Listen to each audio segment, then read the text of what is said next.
Let me ask you about what's happening in the Middle East right now, because we heard several hours ago from Prime Minister Bibi Netanyahu that Hamas is in, and these are his words, clear violation of the Gaza ceasefire agreement, because he says they returned remains of the hostages to Israel that are not what they were supposed to be. There were some that were already returned.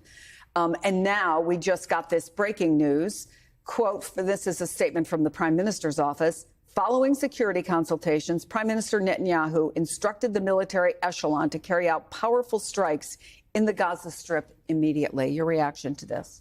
Look, it's clear that Hamas is not in full compliance with the agreement. I don't think they ever will be. If, for example, disarmament is a pipe dream, they're not going to do it.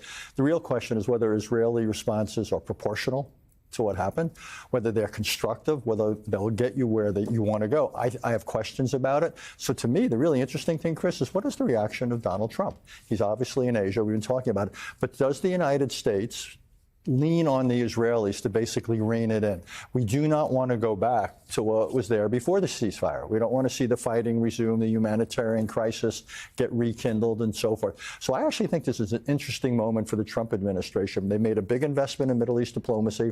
They had some initial return. It's now in jeopardy. Let's see what they're going to do. And in no way to diminish the tragedy that this is for the families who are still waiting for the return of the remains of their loved ones who they know were killed while they were hostages. We've known that this was going to be not just a difficult endeavor, but maybe a near impossible endeavor.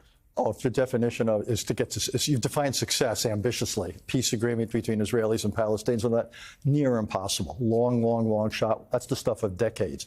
Right now, we want to keep from going backwards. More modest goal, but still ambitious in the Middle East. No matter what you try to do in the Middle East, it's by definition ambitious. We want to keep the ceasefire from unraveling. We'd like to see things move forward, however haltingly. This is one of the first tests, if not the first big test, of the agreement. Richard Haass, always good to have you in. Thank you.